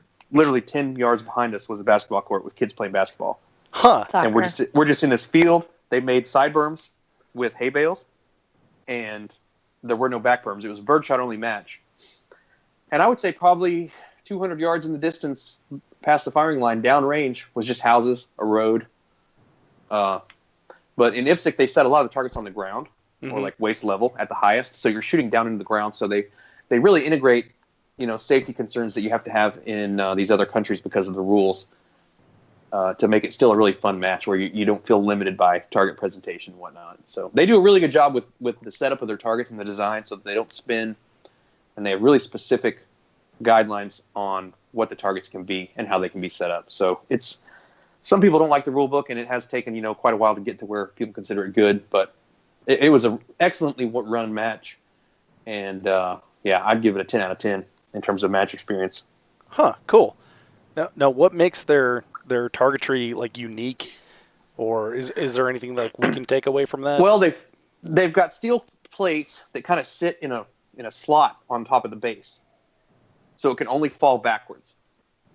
So you don't get any spins. Okay. And as long as of course, they have nice soft dirt that they can hammer stakes into. Here in Texas, we have to hammer drill every hole that we want to put a target stand into. But they were able to have all the target stands, perfectly vertical, and they use a lot of hay bales and tires to wall off targets and things. So there was really no calibration. It was just really, really good design targets that can't spin. It goes a long, long way towards making a really good match. Now, do they have like an MGM targets or Rocky Mountain targets there, or is it all like custom stuff that? I'm not sure. The IPSC rule book has diagrams. I don't know whether they're suggestions or requirements to use those kinds of targets, but they have several different target designs in the back of the rule book. Okay. And so a lot of these guys will build them, leading up to the match. The people that ran the match were putting on their Facebook page and stuff, pictures of them building targets and getting targets ready. So I think they were probably all made locally. As in the U.S., gun guys there, in fact, probably even more so because parts are so much harder to find, are pretty handy people to have around and can make most anything they need. And targets is definitely, pretty simple compared to some of the work these guys are doing on their guns, where parts availability is much, much less than it is here. We're really, really spoiled in that regard. Yeah, I got to visit Brownells a couple times this summer and just absolutely blown away by all the crap on shelves in there. It's just incredible. Yeah, I've heard their new facility is really something. They just moved into there in the last couple of years, I think, didn't they? Yeah, they did. Yeah, it's like it's super impressive the level of, well, I mean, first of all, like the level of gear, the level of like room they have to expand, and then how things are pulled. I got to see that like whole process from beginning to end, and it was really cool actually. Yeah. Order fulfillment is quite a science. I don't know much about it, but there's a couple places we order parts from, and when you press place order, you've got about 2 minutes to make changes before you get a shipping notification. Yeah. And they say on their website, we ship in 5 minutes, so don't plan on editing orders. Yeah, I mean, amazing. That was the same at Brownells. Like I think we pulled. So I actually did like a little build on a 1022 that I have when I was there, and I got to go back and pull the parts myself, and I think it probably took like 10 to 15 minutes maybe, and that was just because like I'm a noob and I don't know what I'm doing. Yeah. So I'm sure she could have done it way faster without me, but it was it is pretty impressive. But yeah, we are very fortunate as Americans to be able to place an order on the internet like that and have it show up at your door a couple days later. Oh yeah.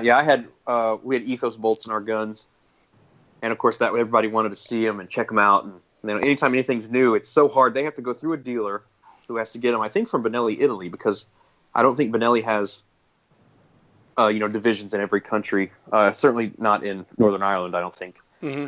And most people there shoot Benellis or Berettas. So whenever, and I also happen to have a prototype 2-piece shell catch with me that everybody wanted to see and check out. So the new Benelli parts were kind of rock stars at the match. Yeah. Now, was there any like oddball shotguns that you saw there, something that stood out? No, there was some pretty crazy prototype stuff at World Shoot in Italy a couple years ago, but nothing too crazy at this match. Mm-hmm. I think there was around 100 to 150 people somewhere in there at the match, and everybody kind of brought stuff that was tried and true. Gotcha. From the most part, from what I saw. Well, we were talking about the differences between, IPSC shotgun versus our 3-gun, and how important like the take a couple steps, load 2 kind of thing is. Did you find that same thing, and then how did you deal with that? Yeah, the stages are very, very tight. A lot of gun handling skills are tested. There was one stage that they had basically a 1x1 wood all the way across at waist level. So every time you come down to load, if you load weak hand, you're banging off that that stick that's across the whole stage. So, and a lot of walls and ports and in and out ports. I left my 12-round tube on just because that's what I'm used to. And I think Josh and some of the other guys are running 12s, whereas they used to run 10s. But definitely footwork, huge emphasis on footwork. I mean, if you miss your spot by a half a step and come up and can't see a target that you could only see from that one little spot, I wouldn't say they're trying to hide targets from you, but they will make you go to all the spots that you can see targets from.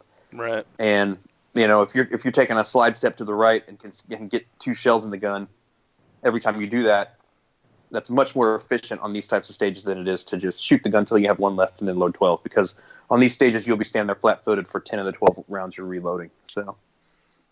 Right. Okay. Yeah. And there was a couple of empty gun starts. And, of course, no shoots. There weren't as many no shoots as in Italy. It was I would say, a little bit lower technical difficulty from that standpoint, which kind of makes for a more fun match. I mean, Italy was fun, but there were a couple of sections. They had that match divided up into 5 sections, and you were on one section each day. And there were a couple of sections of that match that were just, a mental beatdown. I was so glad to be done with a couple of those stages. It was a bloodbath in Italy. So this was from just an enjoyment perspective, this was a more fun match because it was a little more wide open. They did have one stage that was, I can't remember how many rounds it was, but it was quite a bit of running, quite a bit of room to load. And I've done these 2 what I would call major IPSC matches now, and I've definitely noticed a pattern with me is that the longer the stage, the better I do.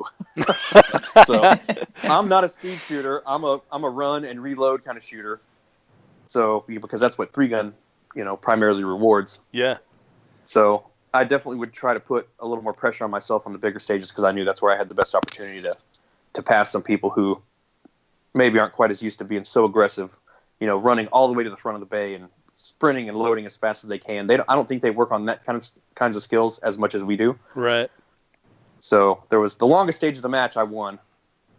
So I was pretty happy with that. The last stage of the day too. Everyone's cold and tired and angry and very angry. I had a pretty good plan and I shot pretty good. So I was pretty happy with it. Nice. Yeah. I get angry when I'm uncomfortable in matches too. Yeah. I think Nikki was ready to burn the place down by the last stage. I don't mean we say burn down like shoot a good stage. She was literally ready to set the range on fire. So. Oh, that last stage. I was doing so well till the last stage. Yeah, just ate your lunch a little bit. It ate my lunch. They kept telling me, they're just like, okay, when you shoot under the wall, do this. And I'm like, what? Like, why is this a big deal? And they're like, yeah, have you never shot under a wall with a shotgun? I said, no. And they're like, well, you're going to lose your sights. Like, it won't be where you're aiming. Like, So try to just look down your barrel and see if you are like kind of on. And I'm like, what are y'all talking about?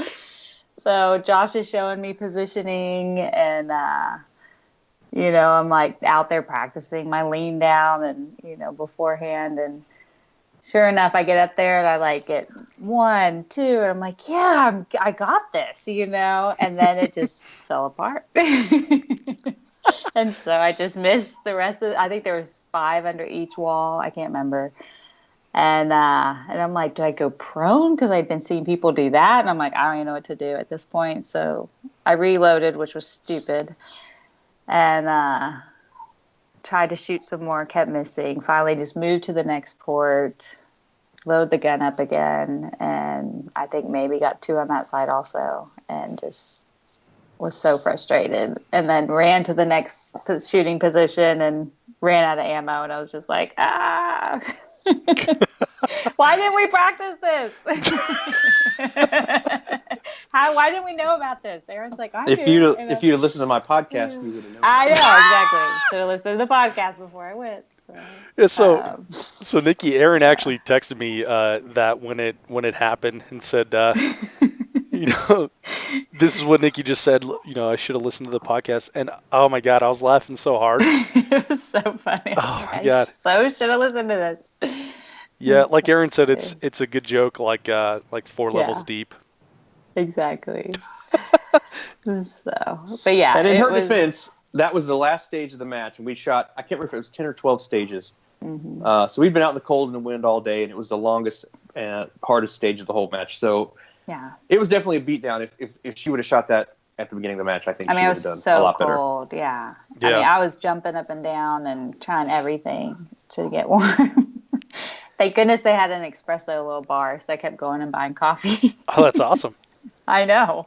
I was like, why does America not catch on to this? I know. Yeah. So that's why I take my machine everywhere. Because there's not one there.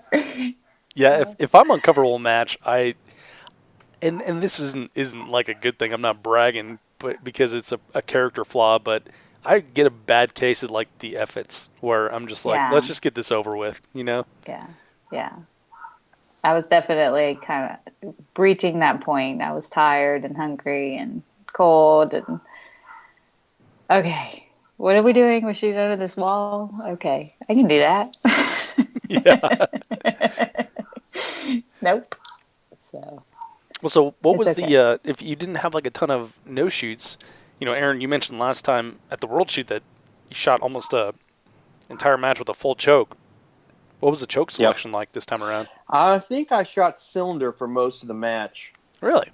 On this one, yeah. A lot of them were short, and the ammo we were shooting, we were able to get a chance to go actually pattern it on a steel plate and discovered that it was patterning really good. So I think I shot mod on 2 stages, and there was where you had you had 2 poppers and then 3 no shoots, like on either side and then in between the 2 poppers. And I had put in a mod choke and aimed at the very top edge of the popper and was able to sneak enough shot in there to knock him over. But other than that, my cylinder worked really well.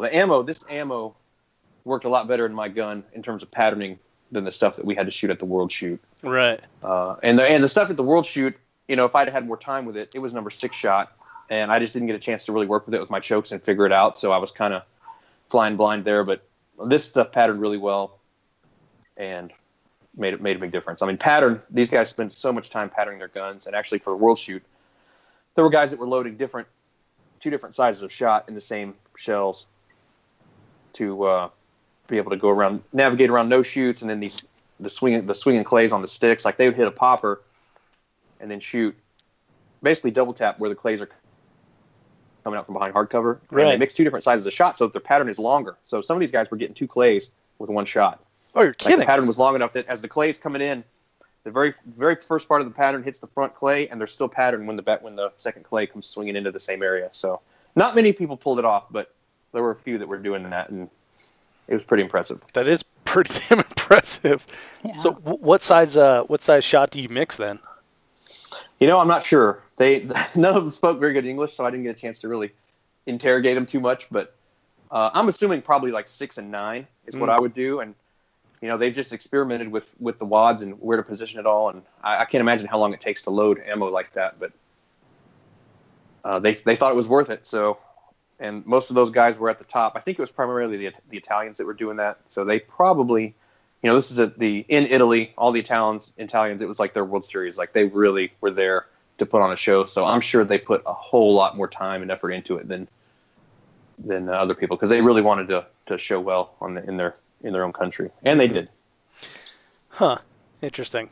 Kind of makes me feel a little lazy for just like not cleaning my guns and just going to the next match all the time. Right. Well, the targets we shoot don't really require that level. We spend that much time on our rifle ammo primarily. I would say most 3-gunners. That's very true. So they, if you probably a comparable amount of time that they put into their shotgun ammo, and of course in England they can only shoot shotguns, so They don't have anything else to do. So the one of the other things that we were talking about was ROs.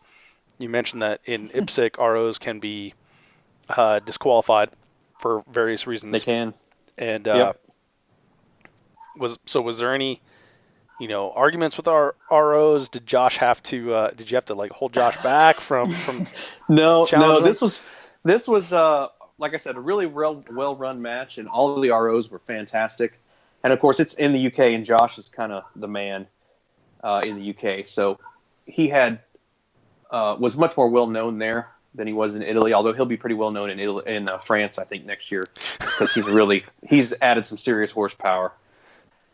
It was really fun to get to watch him shoot. I mean, he's just so fast, and he spends a ton of time training and practicing. And anybody who follows him on Facebook knows how much time he spends practicing. So it was really fun to watch him shoot. But no, we didn't have any problems. Everyone was super happy that everyone was there. This was the first time they've had this match in Ireland, so they were really, really trying to make it a 100% success. And so everybody was really, really invested in making it a great event, and it definitely showed. It was, like I said, 10 of 10. I mean, from the stages to the communication leading up to it, to the execution, to the ROs, to the food, and picking up our ammo, the sign-in, everything was great. So I don't have really a single complaint other than it would have been better if it had been 90 degrees.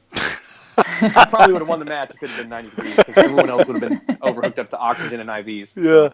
Yeah. Well, so did you find out if there's an RO match, or if they're paid to be there or anything? I'm not sure. There was an RO match because they were.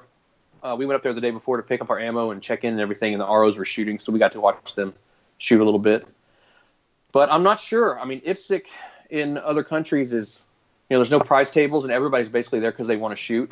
Right. So I have a feeling it's, if not 100% volunteer, probably close to it, because the match fee was, considerably less than a major 3-gun match fee here. So. And then we had to buy tickets to the awards banquet. It was like 20 or 25 euro. I can't remember. But pretty standard, what you would buy a ticket for at an awards banquet kind of thing. Right. The food is really good. They had, some Irish music and dancing and stuff. So they really put a lot of effort into making it a really, really good event. And it delivered for sure. It was definitely worth the trip. I mean, if you like to shoot, it's a great excuse to go to a foreign country and shoot. That's cool. Yeah. So, Aaron, you help run the Texas 3-Gun Championship. Anything that you saw at this match that you thought, hey, maybe we could incorporate that into our match?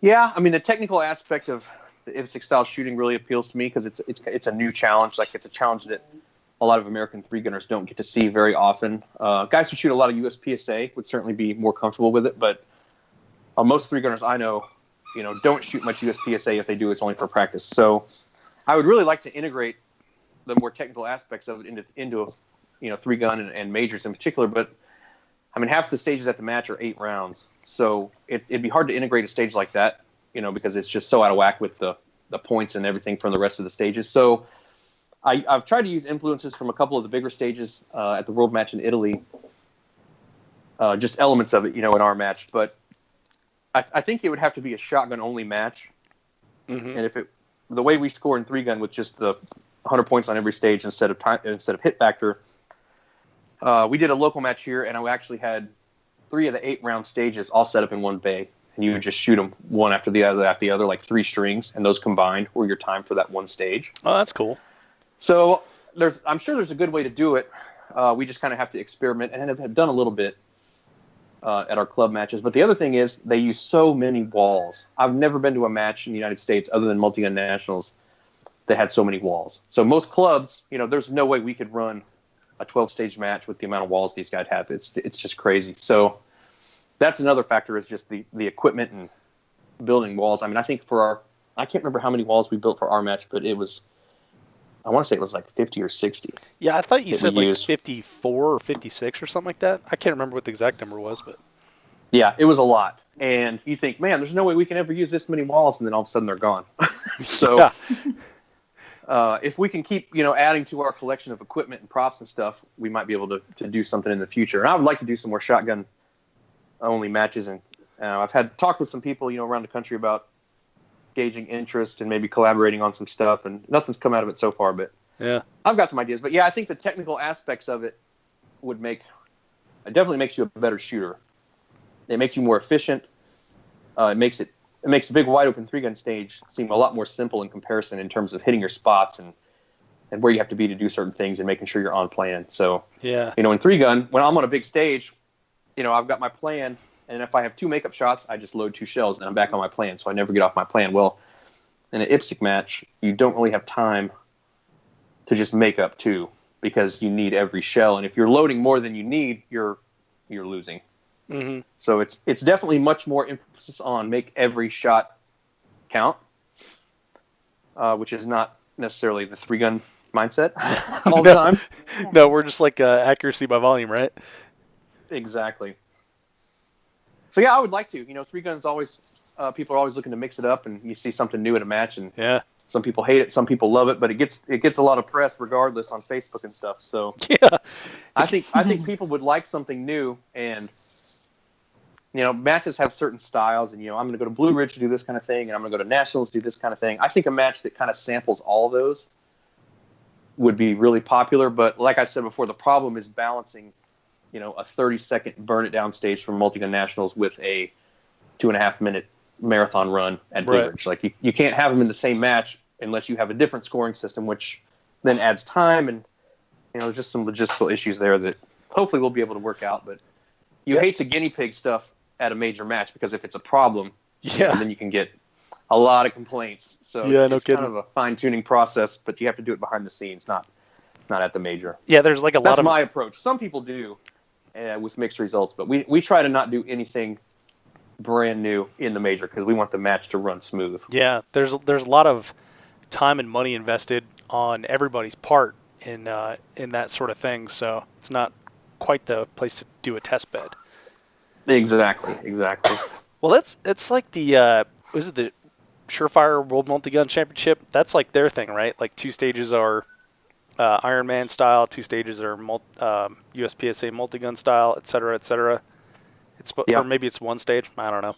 And then I've never shot the match. I've heard some good things about it, but we can shoot so late down here in Texas, so late in the year. I think that match is in November every year. That everybody that's there at that match is usually trying to get that last one in because where they live is they can't really shoot anymore. But we're lucky enough to be able to shoot pretty much year round down here, so I don't have to travel in the off season as much as some people to get my fix. Yeah, except for that one day in December when it's cold and they close work. Exactly, the one day that it sleets for 2 hours and the whole city nukes itself somehow. Yeah, I'm like driving 75 miles an hour down the highway, and I'm like, no one's out. This is kind of weird.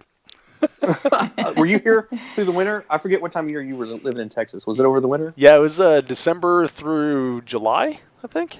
So yeah, there's it got cold in Bastrop, but it never precipitated when it was cold, so there wasn't any ice, or at least not that I noticed. And there's definitely no sleet or snow, so it was kind of a weird thing when you go to the grocery store and you're the only one there. And there's like 3 employees staring at you like, what the hell are you doing out here? Yeah, why are you here? If you would leave, we could go home. Yeah, exactly. If there's a chance, no one goes out. It's like it might sleet. Yeah. Well, you'd think they were all like witches or something, can't get wet or something. Kind of funny. Exactly. It was good times. All right, so the covered a lot of aspects of the match. Anything that we left out? I got one last question. No, I think just, I would encourage anybody who, obviously it takes a certain amount of resources and be able to leave home for a certain amount of time to shoot, anything in another country, obviously. And there's quite a bit of planning involved with permits and stuff, but I find it very rewarding and challenging. And I think it's cool to go and, you meet gun people from other countries, and it turns out they're pretty much all exactly like we are. So I really enjoy the social aspect of it, and that's kind of one of the things I'm looking forward to the most about the World Shoot next year in France is, it's in a little town, kind of like it was in Italy, and really great range that we're going to be shooting at. And the hotel that we're looking at staying in, I think, is going to be pretty much all shooters. Awesome. So, the socializing and the hanging out is going to be really fun. The awards banquet at the match in Ireland was definitely one for the ages. The Irish... if you would have asked me before I went what I expected rural Ireland to be like and what the people would be like, what I would have said was exactly how it was. I mean, it's not to negative. I'm not trying to negatively stereotype anyone because it was all positive, but they like to drink. There happened to be a heavyweight boxing match at the night of the awards banquet. And one of the fighters he was either Irish or English. I think he was English. And it was a rocking good time in the bar of that hotel. And they like to fight. And there was a fight. And people would start scuffling in the bar. And the cops would just shove them outside. And they'd go outside and handle their business. And they'd come back in and keep on drinking. I mean, it was... No kidding. It was hilarious. So we went outside a couple times. I had to go find an ATM at one point. And it was pretty rowdy outside. So, but it was everybody's having a good time. Like, there wasn't nobody threatening to go to their car and get a gun or any kind of stuff like that. So, and it wasn't even shooters. It was just people there watching the fight. And then, of course, quite a bit of alcohol was consumed. Yeah. So tell us about the real competition. Well, it was the Irish won. I'll put it to you that way. The Irish team won. So You didn't represent America? We were sitting in the hotel the next morning having breakfast with Kim and Jaakko from Finland. And it was probably 10 o'clock. It was kind of a later breakfast, and some of the Irish guys came downstairs, and they looked pretty rough. They were still going full tilt, and we went to bed. And I heard one of the guys, they're sitting down, and he's got his head in his hands, and they're just all sitting there, in obvious pain. And he says, "I am never drinking again until dinner time."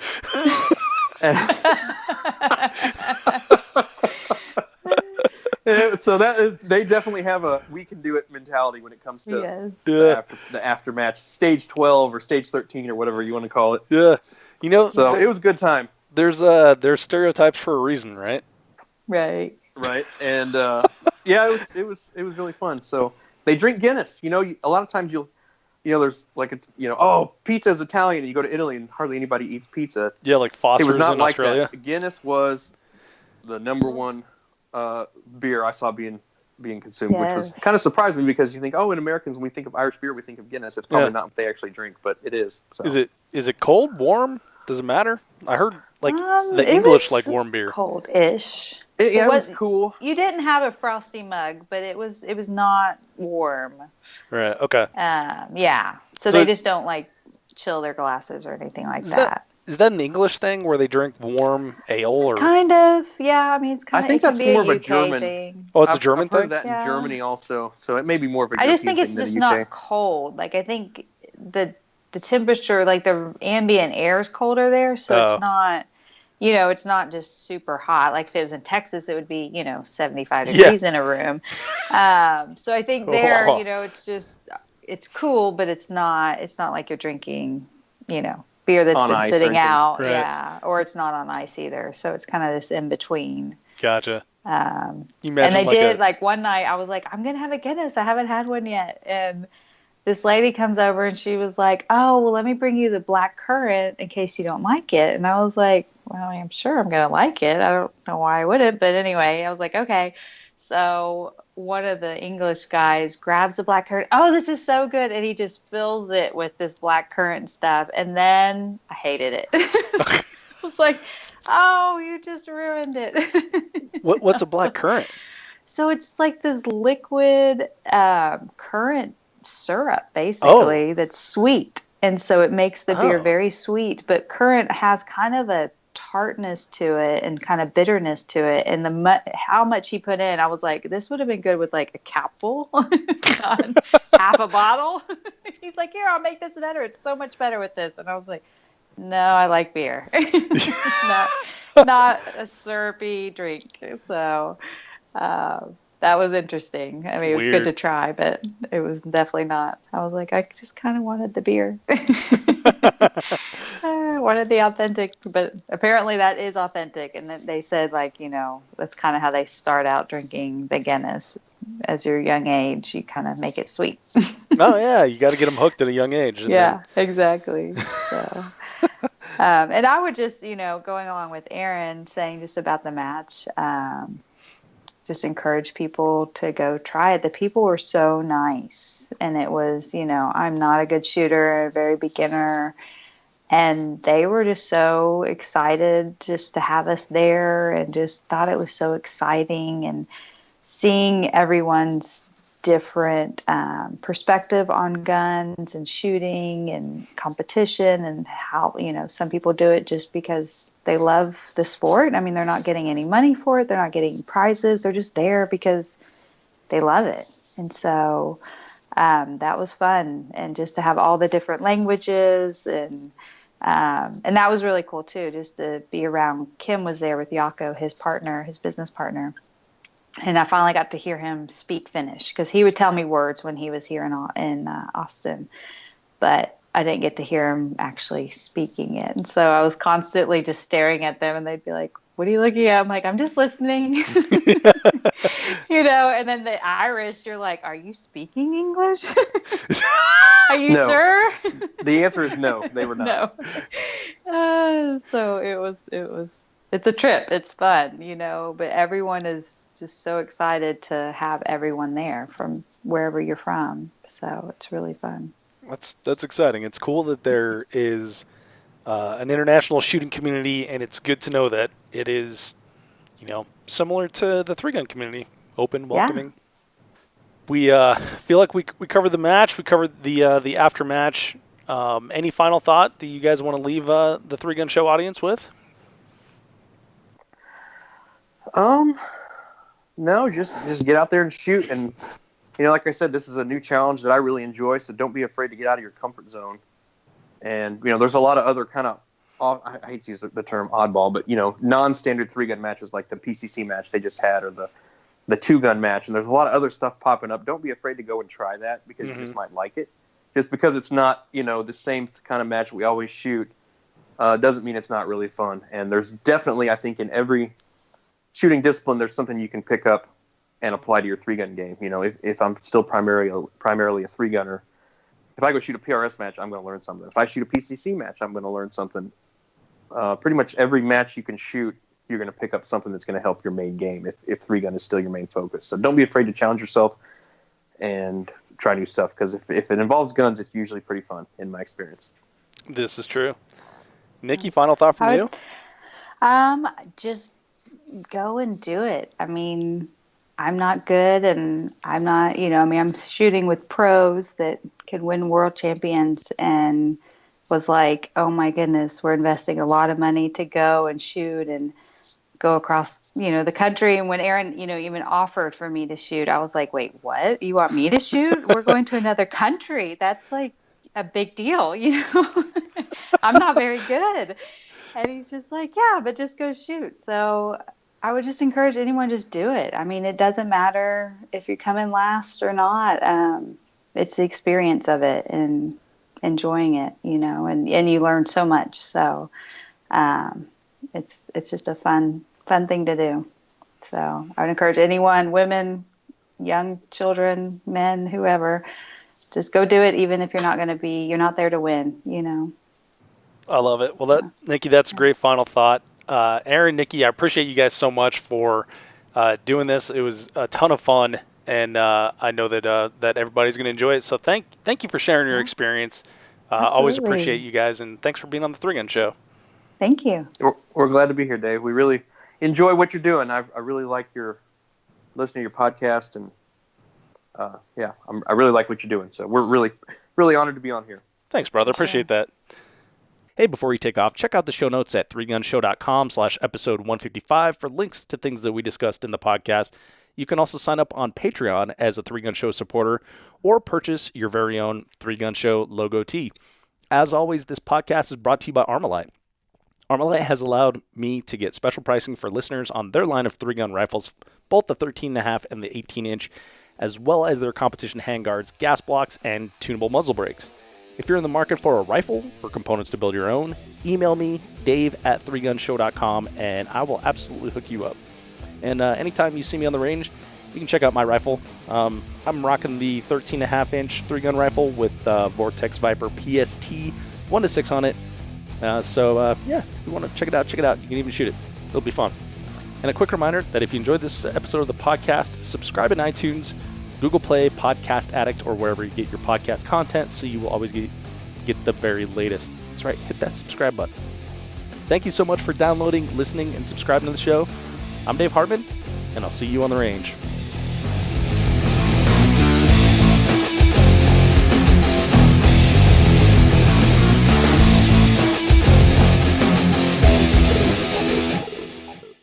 If you are finished, unload, show clear.